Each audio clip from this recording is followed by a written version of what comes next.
Hello to my dear Virgos and welcome. This will be your love related reading for the upcoming week. We will look at the overall situation as well as the two people involved, and you can be either one of them. You could be the person over here, the person over here, and you'll know that depending on how the reading unfolds. And then there will be one guidance card to help you get along this week and hopefully ease some of your anxiety and pain and help you change the energy and move forward in a more happy and positive way. Okay, so right off the bat I can see that this is regarding a past person, a past relationship. Somebody wants to give it a try again and somebody doesn't. Okay, so that's kind of like the overall energy that I'm getting in this. And what has happened is that someone has lost confidence, someone has lost power in the relationship. So there was a point where one person had power and the other person didn't, or like one person was more powerful than the other person in the relationship, but that person now is upside down. They have lost confidence, lost power. They have lost the ability to sort of manifest this relationship. Okay, there was interference from maybe friends, family, just other people trying to give advice, just bad advice.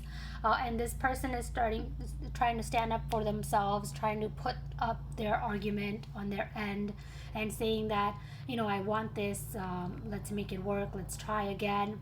However, what I want to let you know is that the Nine of Wands, the problems that were here before in this relationship will definitely arise again. They have not been solved. So that is something that will happen. And I think the other person that does not want this relationship anymore is recognizing that, okay? Because they see the Five of Wands here. They see that you guys had lots of little arguments that were just it was incompatibility here, right? This person is beautiful. They're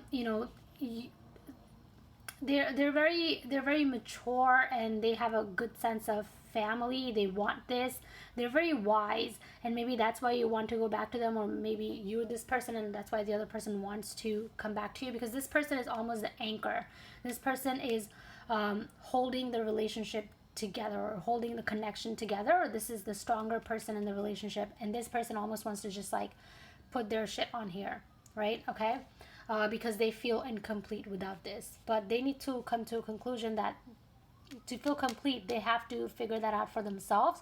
They cannot rely on this other person to make them feel complete. Okay, and because of the burden that this person is putting onto this individual, the Empress, they're kind of losing sleep over it. Okay, and they're anxious and sad. Like they feel for this person, they feel sad about this past, but they also know that the problems are still there.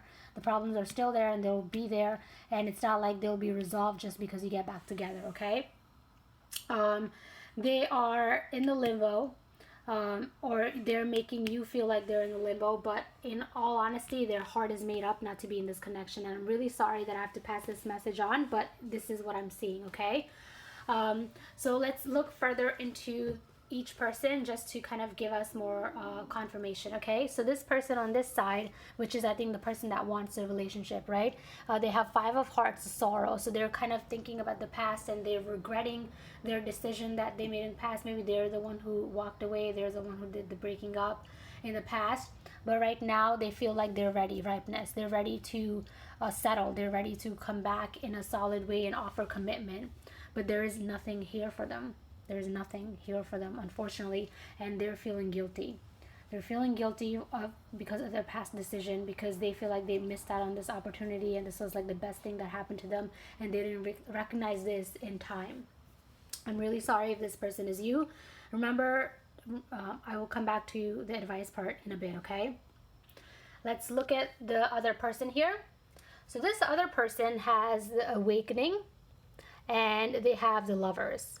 So they have definitely done lots and lots of soul searching. They are spiritually more awakened. They're more self-aware, and maybe that's why they feel like they're maybe that's why you feel like they're like more powerful. They're more together emotionally. They're definitely stronger.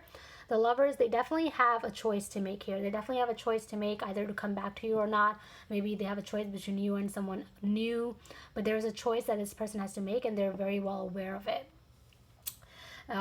Further down, they have sorrow, they have abundance, and then they have receptivity. So in the past, they went through great sorrow. Maybe after the breakup that you guys had, they went through like a dark night of the soul, and then they worked on themselves. And right through awakening, they worked on themselves. And then right now, they're abundant. They are in a better place than you are right now. Maybe they have a good job. They're healed and they are moving forward in life. Receptivity, they're very spiritual, and they're very well aware of what they want in life, right? And you two kind of differ a lot in this energy. You're guilty while they are receptive, or maybe this energies could be the other way around too, but this is just what I'm getting, right? And unfortunately, when two people are this out of balance, when one person is just feeling guilty and sad and depressed and the other person is doing so well, that relationship is not going to flourish very well because you guys are not on the same page. Maybe you need to do a lot more healing on your part, and in the future possibly revisit this. But I'm telling you, this person might not be around for you because they have a choice to make. They might have another person in their life already. And I'm sorry that I have to break this news to you. Again, this is not for everybody. It's for certain people out there. Now, this is the advice for you for the upcoming week to help you gain more balance, maybe let go of the guilt that you have, and kind of focus more on yourself. And that is how you're going to get out of this sadness, okay? And I'm going to go ahead and read this to you verbatim from the book because I think it's the most helpful. And then I'll give you the ritual to go along with it, okay? And I've done this ritual myself personally, and it definitely works, okay? So the card is number 44. It's called Worth. It says, I free myself from critical thoughts towards my body and my worth. We are perfect and flawed all at once. To deny this, to deny the experience of being fully alive. Although we all share this truth, we tend to be hardest on ourselves and may have developed a fierce inner critic. This voice has power. Do not banish it. Instead, teach this voice to be more uplifting and supportive. Notice when negative thoughts sneak in and choose to think differently. As you free yourself from unhealthy thought patterns, tune into what your real needs are. Recognize your desire to be loved and know that you're worthy beyond measure. Like any devoted practice, the retraining of your mental habits craves consistency. Continue showing up for yourself with kindness and compassion. Your inner critic is ready to transform into a more loving and productive voice in your life. Okay? The ritual is called Kali Mudra. Okay? This mudra directs energy from the root up to the crown, conducting it like a live antenna. Kali is the goddess of transformation and shows up when it's time to transform into a more honest version of yourself.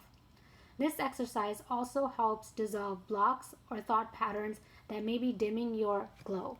Okay, and you definitely need this at this very moment because you are not as confident as you should be. Okay? It says, stand tall with your feet hip distance apart and parallel.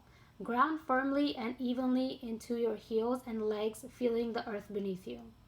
Extend your arms straight up and interlace your fingers into a fist above your head. Reach just your pointer fingers upward, keeping your other fingers laced together and your elbows straight. Hold this posture steady for 3 to 11 minutes. Deepen your breath and soften your jaw. Feel yourself simultaneously ground and expand. Clear anything that clouds your connection. Repeat the mantra, I free myself from critical thoughts towards my body and my worth, 3 times as you hold this shape. Then slowly release and float your arms downward. Bask in the resonance. Okay? Once again, I am really sorry, Virgo, that you guys are going through this, but it is up to you to heal yourself. It is up to you to feel good and confident, not the other person, okay? I hope this resonated. I hope this was helpful, and I will see you again next week. Thank you very much for watching, and goodbye for now.